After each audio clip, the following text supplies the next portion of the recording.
চীনের হোয়াংহো নদীর মতো বাংলাদেশ জাতীয় ক্রিকেট দলেরও আছে গভীর এক দুঃখ। তা হলো দলের নড়বড়ে ব্যাটিং লাইন আপ। ব্যাটাররা ম্যাচের সময় উইকেটে টিকে থাকার মিশনের বদলে যেন মেতে ওঠেন উইকেটে আসা যাওয়ার প্রতিযোগিতায়। গেল কয়েক বছরে এটি বাংলাদেশ দলের ব্যাটিং ইউনিটের নিয়মিত চিত্র। ব্যাটাররা উইকেটে আসেন, 1-2 বল খেলেন, এরপর থিতু হওয়ার আগেই মাঠ ছেড়ে সাজঘরে ফিরে যান।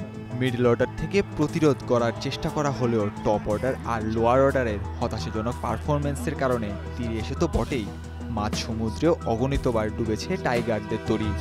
দলের টপ অর্ডাররাই যেখানে প্রতিপক্ষের বোলারদের সামলাতে হিমশিম খান, সেখানে লোয়ার অর্ডাররা উইকেটে এসে শক্ত হাতে হাত ধরবেন। বাংলাদেশ জাতীয় দলের প্রেক্ষাপটে এমনটা চিন্তা করাও যেন মহাপাপ। যদিও বাংলাদেশের চেয়ে ঢের পিছিয়ে থাকা অনেক দল তাদের লোয়ার অর্ডারের সুবাদে হাত থেকে ফসকে যাওয়া ম্যাচে শেষ পর্যন্ত মাঠ ছেড়েছিল জয় নিয়ে। চোখে আঙুল দিয়ে তারা দেখিয়ে দিচ্ছিল বাংলাদেশের চেয়ে অল্প বয়সে হয়েছে তারা কতটা পরিণত। তবে সেই দৃশ্যপটে বেশ পরিবর্তন দেখা গেছে সদ্য শেষ হওয়া পাকিস্তান সিরিজে। সেই সিরিজে টপ অর্ডারদের দায়িত্বশীল ব্যাটিংয়ের পাশাপাশি লোয়ার অর্ডার থেকেও দেখা মিলেছে দুর্দান্ত সাপোর্টের। আর দলীয় এমন পারফরমেন্সের সুবাদেই ঐতিহাসিক এক সিরিজ পার করেছে বাংলাদেশ।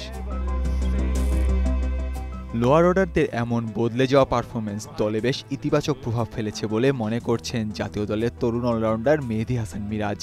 আমরা যে পাকিস্তানে ম্যাচ জিতেছি, আমাদের টেলেন্ডার থেকে কিন্তু অনেক সাপোর্ট এসেছে। বিশেষ করে আমি লেট অর্ডার ব্যাটিং করি, আমার কাছ থেকে যেটা এসেছে, বা তারপর হাসান মাহমুদ যে ইনিংসটা খেলেছে ওটা কিন্তু আমাদের জন্য একটা ইম্প্যাক্ট ইনিংস ছিল। কারণ লিটন দাস প্রায় 2 ঘন্টা ব্যাটিং করেছে, ওখানে কিন্তু প্রায় 70 রানের একটা পার্টনারশিপ হয়েছে। এটা অনেক ইম্পর্টেন্ট একটা টিমের জন্য, জেতার জন্য। পাকিস্তানের মাটিতে প্রথমবারের মতো ক্রিকেটের বনেদি ফরম্যাটে সিরিজ জয়ের সুখস্মৃতি সঙ্গী হয়েছে টাইগারদের।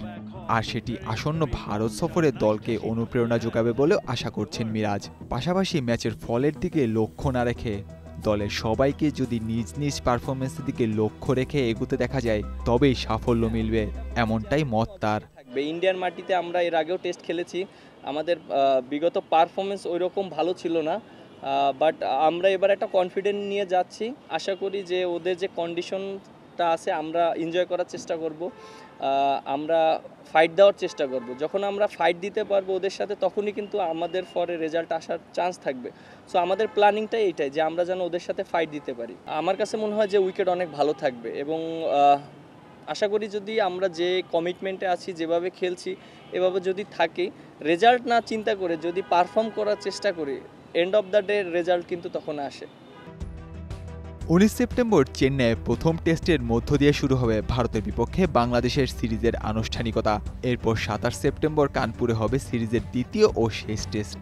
এই সিরিজ শেষে 6 অক্টোবর শুরু হবে টি-20 সিরিজ। 9 ও 12 অক্টোবর হবে শর্টার ফরম্যাটের সিরিজের শেষ দুটি ম্যাচ। নাহিয়ান আরিফিন, ঢাকা।